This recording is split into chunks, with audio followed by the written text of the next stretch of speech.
1995 में शुरुआत हुई इस कंपनी की और मुंबई के रियल एस्टेट मार्केट में एक बेहद प्रतिष्ठित नाम है कीस्टोन यानी कि रुस्तम जी। और मुंबई के इलाके में कई सारे प्रोजेक्ट्स आपने किए हैं और आमतौर पर जो रीडेवलपमेंट के प्रोजेक्ट्स हैं वो बहुत ही कुशल तरीके से करने के लिए जानी मानी जाती है ये कंपनी। आइए मैं आपको इशू की जानकारी दे दूं। लिस्टिंग कल हुई थी और लिस्टिंग हुई थी 555 रुपये पर और इशू प्राइस 555 की थी, लिस्टिंग 562 रुपये पर हुई करीबन और माफ़ कीजिएगा इशू प्राइस 541 की थी, 555 पर लिस्टिंग हुई और 562 रुपये के आसपास अभी इसका दाम चलता हुआ दिख रहा है। और इशू लगभग 2 गुना सब्सक्राइब हुआ था, जिसमें QIB का हिस्सा लगभग 4 गुना, HNI 3 गुना, रिटेल आधा ही भर पाया था। 635 करोड़ का इशू साइज था। और आइए मुलाकात करते हैं जो कंपनी के चेयरमैन और मैनेजिंग डायरेक्टर हैं बोमन रुस्तम ईरानी साहब, जो कि मुंबई के रियल एस्टेट मार्केट में बड़ी प्रतिष्ठित नाम के तौर पर जाने जाते हैं। कंपनी के प्रोमोटर भी हैं, CMD हैं और आपने यहाँ पर सिद्दीकी कॉलेज ऑफ इंजीनियरिंग से बैचलर्स इन इंजीनियरिंग की डिग्री हासिल की है।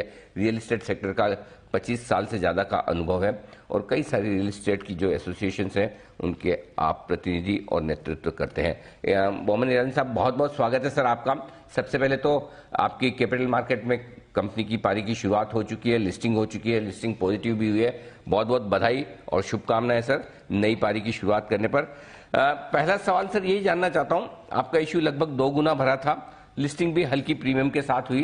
क्या समझते हैं आपकी जो थोड़ा सा ठंडा या सुस्त रेस्पॉन्स कर सकते हैं, क्योंकि आजकल कई सारे IPO में 20, 30, 40 गुना भी बढ़ जाते हैं, तो रेस्पॉन्स भी ठंडा था, लिस्टिंग भी ठंडी थी, इसकी क्या वजह समझते हैं आप? अनिल सिंह जी, पहले तो आपका धन्यवाद और आपके सारे दर्शकों को मेरी आवाज पहुंचाने का आई थैंक यू वेरी मच। रही बात आप जो कर रहे हो, पहले तो मैं कहूंगा कि हमारी जो इंस्टीट्यूशनल बायर बेस थी वो काफी स्ट्रांग थी और इंस्टीट्यूशनल बायर्स के साथ हमारी जो इंटरेक्शन होती है उसमें वो हमारी सारी फाइनेंशियल समझते हैं, हमारे बिजनेस प्लान समझते हैं, हमारे एबिलिटीज जिसको कहते हैं वो समझते हैं और फिर मुंबई और MMR की मार्केट का ख्याल रखते हुए वो इन्वेस्टमेंट्स करते हैं। तो वहां से काफी स्ट्रॉन्ग रिस्पांस आया हमें। बाकी रही बात, हमने ये इशू को जब अनाउंस किया था, the markets were possibly very good, so we are very happy with the 2.1 times oversubscription also for the share। और रही बात शेयर के ऊपर और नीचे होने की, तो मुझे एडवाइस किया गया है कि बेसिकली आप आपका काम करते रहें, markets will reward what is the right thing and the good thing in the long run। और रुस्तम जी is a value built company। जी नहीं सर, जिसने भी आपको एडवाइस किया सही एडवाइस किया है, इसमें कोई डाउट ही नहीं है। जाहिर सी बात है कि कंपनी की परफॉर्मेंस जब भी मजबूत होगी तो शेयर के दाम तो आगे पीछे बढ़ने ही बढ़ने। एक्चुअली जब आपका IPO आया था, मैं भी हर IPO का विश्लेषण करता हूँ, अपनी राय भी देता हूँ। हमने भी लॉन्ग टर्म के लिए पैसा लगाने की राय दी थी, क्योंकि हम भी समझते हैं कंपनी के फंडामेंटल्स मजबूत हैं, प्रमोटर्स आप जैसे हैं जो बड़ा अच्छा खासा अनुभव रखते हैं, बड़ी आपकी क्रेडिबिलिटी भी है। लेकिन हमें लगा कि वैल्यूएशन थोड़े सस्ते होते हैं ना, तो मजा आ जाता था कि एक अच्छी कंपनी ज्यादा सस्ते दाम पर मिल रही है। रीजनेबल थे, महंगे भी नहीं सस्ते भी नहीं, तो शायद इसी वजह से इश्यू प्राइस के आसपास ही आपकी लिस्टिंग हुई है। अब बताएं सर, परफॉर्मेंस जिसके आपने जिक्र किया, अब आप थोड़ा फॉरवर्ड लुकिंग स्टेटमेंट भी दे सकते हैं, गाइडेंस भी दे सकते हैं, अपना विजन भी बता सकते हैं। लिस्टिंग के बाद 2-3 सालों में क्या उम्मीद रखी जाए आपकी कंपनी से, कैसी परफॉर्मेंस आएगी? अनिल सिंह जी, पहले तो मैं कहूंगा कि एग्जैक्टली 40 डेज का एक कूलिंग ऑफ पीरियड होता है, मान लीजिए up to about end of December. तो मैं आपको बहुत फॉरवर्ड लुकिंग स्टेटमेंट्स नहीं बता सकता, लेकिन मैं आपको अपने प्रोजेक्ट्स के बारे में बता सकता हूँ। रुस्तम जी बिटवीन नाउ एंड मार्च करीबन 3 प्रोजेक्ट्स नए लॉन्च करेगी। एक है जुहू में और एक है 2 होंगे बांद्रा में।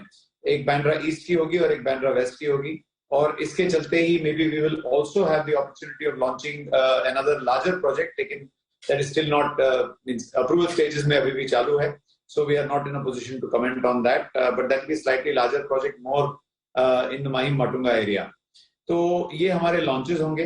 रही बात हमारे लास्ट 3 years की ग्रोथ जो है वो काफी हुई है। हमने 45% plus CAGR in number of units किए हैं और 62% प्लस CAGR प्री सेल्स में किए हैं। लास्ट 3 साल की मैं बात कर रहा हूँ। और कलेक्शंस भी हमारे करीबन 27% प्लस CAGR के हुए हैं इन द लास्ट 3 years।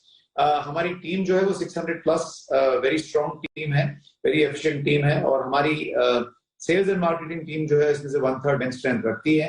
हमारे जो नए लॉन्चेस होते हैं वो करीबन 30 to 35% ऑन लॉन्च ही सेल हो जाते हैं, और बाकी का हम structured in a way sell करते हैं over the life time of the project. इससे हम इन्फ्लेशन का भी काफी सामने we can take care of the inflationary cost also. इसी तरह से हमारी स्ट्रेटेजी रही है, और हम वहां जाते हैं जहां जहां इंफ्रास्ट्रक्चर की अच्छी डेवलपमेंट हो। आप जानते हो कि डोंबिवली में हमने एक प्रोजेक्ट साइन अप किया है जॉइंट डेवलपमेंट में। हमारा ये मानना है कि भिवंडी में जो इंफ्रास्ट्रक्चर की ग्रोथ हो रही है in terms of logistics and warehousing, उसके इन दैट इंडस्ट्री जो काम कर रहे हैं, they will find Dombivli a very good place for residential use. और हमारी जो टाउनशिप आएगी उसमें अच्छी एमिनिटीज रहेगी, और health and safety of the people जो रहेगी वो काफी हाई रहेगी। गेटेड कम्युनिटी रहेगी जो हमारी एक तरह की हॉलमार्क है। So that will be excellent at that point of time also for us to be there. और हम थाना में भी और नए प्रोजेक्ट्स इवेल्युएट कर रहे हैं, क्योंकि Thane is also a very good and growing market. We are spreading ourselves only and only in MMR, क्योंकि हमारा ये मानना है कि MMR is a very blessed market, very deep and very wide. बड़ा मार्केट है और उस बड़े मार्केट में आपकी जबरदस्त पकड़ भी है जो आपके फाइनेंशियल्स में नजर भी आती है। आपने सही कहा, तो हम दिसंबर के बाद भी आपसे एक बार फिर से अच्छी मुलाकात करेंगे, लेकिन एक बार जरा थोड़ा अंदाजा दें डिमांड के बारे में। किस तरह की प्री सेल्स बुकिंग मिल रही है, और क्या जो कोविड के बाद एक बार जो साल भर है ना बड़ा बूम आया था, सबको कर लेना है सबको कर लेना है, जो स्ट्रॉन्ग डिमांड थी, क्या वैसी ही डिमांड अभी भी है, या ब्याज दरें बढ़ने की वजह से, लोगों की एपेटाइट कम होने की वजह से थोड़ा धीमापन आया है सर? देखिए, इसके लिए मैं आपको लास्ट ईयर कैलेंडर ईयर 21 के फर्स्ट 9 मंथ्स और ये कैलेंडर ईयर के फर्स्ट 9 मंथ्स की एक ये बताता हूं। There has been a 40% growth in the number of units that have been sold in MMR. आप देखेंगे तो इफ यू टेक 9 मंथ्स, अप्रैल से हमने इंटरेस्ट रेट्स बढ़ते हुए देखे, और ये अप्रैल से जो इंटरेस्ट रेट्स बढ़ते हुए देखे, फिर भी हमारी अक्टूबर की जो मंथ की सेल्स आप देखेंगे एमएमआर की, they have been extremely strong. तो होम बाइंग जो है, मैं आपको बताना चाहूंगा कि those that understand it, home और रियल एस्टेट जो है वो एक इन्फ्लेशन के अगेंस्ट हेज बनता है। So if you by real estate when the inflationary pressure is high, तो आपको एक तरह से इन्फ्लेशन से हेज मिलता है, because your price is decided today and your inflationary pressure on the materials etc. जो बढ़ते रहेंगे, उसकी वजह से अगर दाम बढ़ गए तो you are still benefited by it।